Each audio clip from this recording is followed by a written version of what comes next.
اعوذ باللہ من الشیطان الرجیم بسم اللہ الرحمن الرحیم۔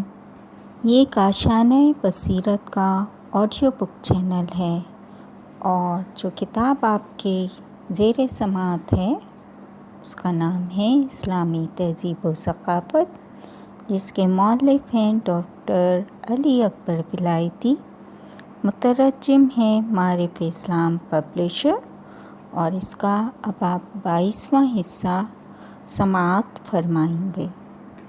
تیسرا باب، جس میں ہم اسلامی تمدن میں علوم کی پیش رفت کے زیر عنوان پڑھ رہے ہیں، اور اس کی چھوٹی ہیڈنگ ہے کلام۔ اس کا کچھ حصہ ہم نے 21ویں حصے میں سماعت آپ نے کیا، باقی حصہ 22ویں میں۔ 7ویں صدی میں ابن تیمیہ پیدا ہوئے۔ وہ قرآنی علوم، حدیث، فقہ، کلام، فلسفہ اور ہندسہ میں مہارت رکھتے تھے۔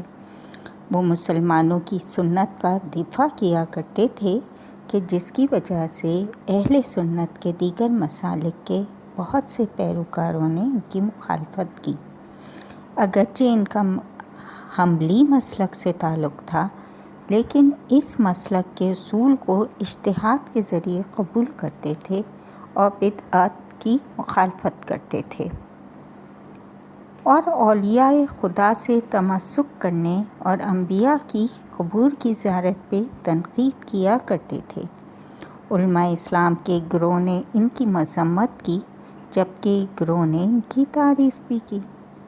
ان تمام گزشتہ صدیوں میں علماء اسلام میں سے فقط علامہ حلملی ہیں کہ جنہیں آیت اللہ کے لقب سے نوازا گیا۔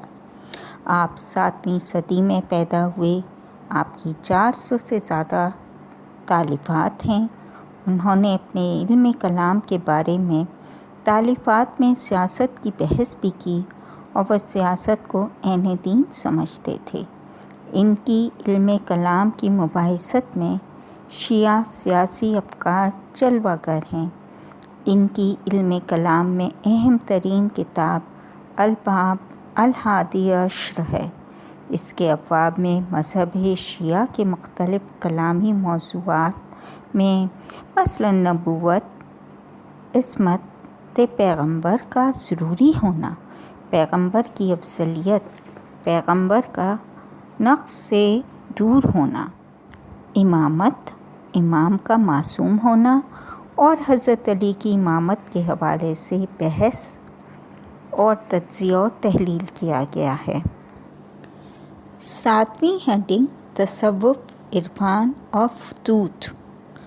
تصوف کا لغت میں معنی صوفی بننا ہے۔ بظاہر سب سے قدیمی کتاب کہ جس میں کلمہ صوفی اور صوفیہ کا استعمال ہوا وہ جاحظ کی البیان و التبیین ہے۔ ابن خلدون نے اپنے مقدمے میں تصوف کو صحابہ، تابعین اور ان کے بزرگان کی روش کے طور پر ذکر کیا۔ بعض نے لفظ صوفی کو صفا سے لیا کہ جس کے معنی روشنی اور پاکیزگی ہے، اور صفوت سے مراد منتخب ہے، لیکن شہرت یہی ہے کہ صوفی صوف سے لیا گیا ہے کہ جس کا معنی پشم ہے، اور صوفی یعنی پشم پوش، پشم پہننے والا ہے۔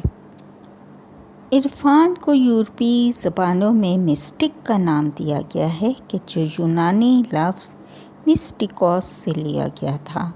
اس کا مفہوم و معنی ایک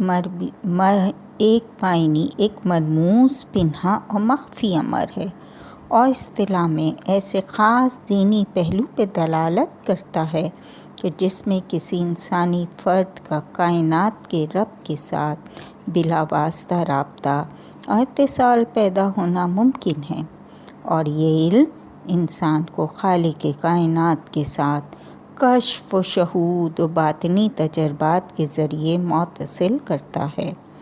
دوسرے الفاظ میں عرفان سے مراد وہ روش اور طریقہ ہے کہ جو نظریاتی طور پہ علم حضوری کہلاتا ہے اور عملی حوالے سے عبادت، کوشش اور زہد و ریاضت سے لو لگانے کو کہتے ہیں۔ دوسری صدی ہجری میں وہ خاص لوگ کہ جو دینی مسائل کی طرف بہت زیادہ توجہ دیتے تھے زاہد، عابد اور متصوف کہلاتے تھے۔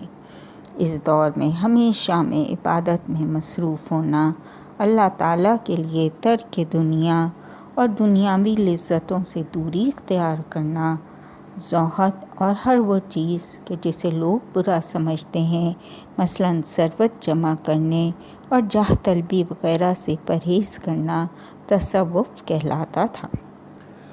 تیسری صدی کے وسط سے صوفی حضرات گروہی اعتبار سے بتدریج منظم ہو گئے۔ ان کا اہم ترین گروہ بغداد میں تھا۔ معروف صوفی مثلاً ابو سعید خزاز، جنید بغدادی اور ابو بکر شبلی وہاں زندگی گزارتے تھے۔ کلامی اور اعتقاد کے اعتبار سے صوفیوں میں پائے جانے والے مختلف نظریات ان کے فکری اور باطنی مکتبوں اور فرقوں میں اختلاف کا باعث تھے۔ مثلاً خواجہ عبداللہ انصاری اور ابو سعید ابو الخیر آپس میں اختلاف رائے رکھتے تھے۔ تیسری صدی ہجری سے دوسرے علاقوں کے صوفیوں کا مرکز سے رابطہ اور نظم بڑھ گیا، یہاں تک کہ بغداد میں 309 قمری میں حلاج قتل ہوا۔ یہ چیز باعث بنی کہ بغداد بتدریج صوفیوں کا محور اور مرکز نہ رہا۔ اسی صدی کے وسط سے بغداد کے بڑے صوفی حضرات نے تالیف کا آغاز کیا اور اس دور کی اہم ترین کتابیں جو کہ مندرجہ ذیل ہیں: خرگوشی نیشاپوری کی تہذیب الاسرار، ابو بکر کلابازی کی تصنیف التعارف المذہب اہل تصوف، اور ابو نصر سراج طوسی کی تالیف کتاب المعہ فی التصوف چوتھی صدی میں، اور اس کے بعد بھی تالیف کی روایات جاری رہی۔ کتاب التعارف کلابازی کو ابو اسماعیل مستعملی نے فارسی زبان میں ترجمہ کیا۔ ابو حامد غزالی نے کتاب کیمیائی سعادت کو عربی زبان میں تحریر کیا۔ اسی طرح شہاب الدین عمر سہروردی نے 7ویں صدی ہجری میں تصوف کے حوالے سے عربی میں کتاب عوارف معارف تالیف کی۔ چوتھی صدی کے دوسرے نصف حصے سے صوفیوں کی تاریخ خاص اہمیت کی حامل ہے۔ ابو عبد الرحمن سلمان نیشاپوری نے کتاب طبقات الصوفیہ میں 103 معروف صوفیوں کا پہلی بار اپنی کتاب میں تعارف کرایا، نیز ان کی کچھ باتوں کا بھی ذکر کیا۔ اس کتاب میں طبقات الصوفیہ کی مانند ابو نعیم اصفہانی نے بھی کتاب حلیۃ الاولیاء تعریف کی، جو طبقات الصوفیہ کا تقریباً چرپا تھی۔ چھٹی صدی ہجری کے بعد سے صوفیوں میں گوناگون سلسلے تشکیل پائے۔ ہر سلسلے کا نام اس طریقت کے بانی کے نام پر ہونا، مثلاً سلسلہ سہروردیہ شہاب الدین عمر سہروردی کے ساتھ منسوب ہے، اور سلسلہ مولویہ مولانا جلال الدین بلخی کے ساتھ منسوب ہے۔ ان سلسلوں کو مختلف واسطوں کے ساتھ صدر اسلام حضرت رسول اکرم صلی اللہ علیہ وآلہ وسلم سے ملایا جاتا تھا کہ اس قسم کی نسبت مستحکم دلیل و بنیاد سے خالی ہوتی تھی۔ مجموعی طور پہ 5ویں، 6ٹھی اور 7ویں صدی ہجری میں شیعہ اور سنی اختلاف نظر، سنی مذاہب بالخصوص حنفیوں شافعیوں میں مذہبی مجاد نے فقہا، فلاسفے میں نظریاتی اختلاف اور مختلف جنگیں مثلاً منگولوں کے حملے کے باعث بنے کہ تصوف لوگوں کے لیے بہت زیادہ پرکشش بن جائے۔ اس دور میں بزرگ صوفی ظاہر ہوئے، مثلاً ابو الحسن فرقانی، ابو سعید ابو الخیر، بابا طاہر عریان، ابو القاسم کشیری، حجت الاسلام غزالی، ابو نعیم اصفہانی، احمد غزالی، عین قزعات ہمدانی، احمد جامی، عبد القادر گیلانی سہروردی، نجم الدین کبریٰ، فرید الدین عطار نیشاپوری، شمس تبریزی، جلال الدین مولوی اور بالخصوص محی الدین ابن عربی۔ 5ویں اور 6ٹھی صدی میں تصوف ادب میں سرایت کر گیا۔ اکثر شعراء حضرات عرفان اور تصوف کی طرف مائل ہو گئے۔ مثلاً مولوی نے عرفانی اشعار کو معراج پہ پہنچا دیا۔ اس سے بڑھ کے غزالی اور سہروردی کی مانند افراد کے ظاہر ہونے سے تصوف کا فلسفی پہلو بھی ترقی کر گیا۔ اس پہلو اور نظریے کے سربراہ محی الدین ابن عربی ہیں۔ ان کے معروف ترین آثار فتوحات مکیہ اور فصوص الحکم ہیں۔ انہوں نے تصوف، عرفان اور حکمت اشراق کو اپنی کتاب میں استدلالی اور برہانی روش کے ساتھ پیش کیا، اور اسلام میں وحدت وجود کے مکتب کے حقیقی بانی بھی ہیں۔ 6ٹھی صدی ہجری میں عین القزعات ہمدانی، جو ایک عظیم عارف اور فقیہ تھے، پیدا ہوئے۔ انہوں نے اپنے اوپر لگائے ہوئے الزامات کے مقابلے میں اللہ تعالیٰ پہ اپنے ایمان اور نبوت آخرت پر ایمان کا مناسب انداز سے دفاع کیا، لیکن پہ کفر اور زندقہ کی تہمت لگاتے ہوئے انہیں 33 سال کی عمر میں قتل کر دیا گیا۔ یہ واقعہ حسین بن منصور حلاج کے قتل کے بعد اسلامی تصوف کی تاریخ میں انتہائی جانگداز واقعہ شمار ہوتا ہے۔ اسی صدی میں اس قسم کے خشک تعصب کا ایک اور مظاہرہ ایران کے مشہور فلسفی شہاب الدین سہروردی کے قتل کی شکل میں سامنے آیا۔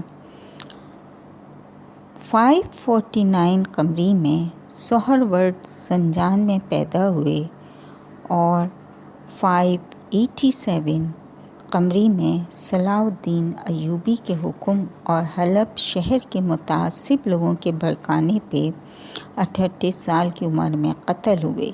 7ویں صدی ہجری میں سہروردی کا مکتب تشکیل پایا اور اس صدی میں تصوف وجد اور حال کے مرحلے سے قال کے مرحلے تک پہنچا اور علمی فلسفی صورت سامنے آنے لگا۔ 8ویں صدی میں سہروردی، ابن عربی، ابن فارس کا عرفانی مکتب شہرت پانے لگا اور تصوف اور عرفان آپس میں مخلوط ہو گئے۔ عرفانی علوم اور خانقاہوں کی راہ و رسم کو ایک جگہ پڑھایا جانے لگا۔ اسی صدی میں ایران کے عظیم ترین عارف اور سخن سرا حافظ شیراز پیدا ہوئے۔ اسی طرح شیخ صفی الدین اردبیلی اور ابو الوفا زین الدین ابوبکر تابیدی اور زین الدین ابوبکر محمود خوانی کے جو کہ ایران کے 8ویں صدی اور 9ویں صدی کے آغاز میں بزرگ عرفا میں شمار ہوتے تھے، ظاہر ہوئے۔ یہ سب سہروردیہ طریقت کے پیروکار اور شیخ نور الدین عبد الرحمن قریشی مصری کے مرید تھے۔ اس دور کے اور اس کے کچھ عرصے کے بعد بڑے عرفا میں سے جامع اسرار کے مصنف سید حیدر عاملی، علاء الدین سمنانی گلشن راز کے مصنف، شیخ محمود شبستری نعمت الہی سلسلے کے بانی، شاہ نعمت اللہ ماہانی کرمانی المعروف شاہ نعمت اللہ ولی اور مختلف کتب اور عرفانی نظموں کے خالق نور الدین عبد الرحمن جامی قابل ذکر ہیں۔ تصوف نے در حقیقت 8ویں صدی کی ہجری میں اپنے کمال کے تمام مراحل طے کر لیے اور اس تاریخ کے بعد یہ زوال کا شکار ہوا۔ یہاں تک ہم نے صفحہ نمبر 120 پڑھا ہے۔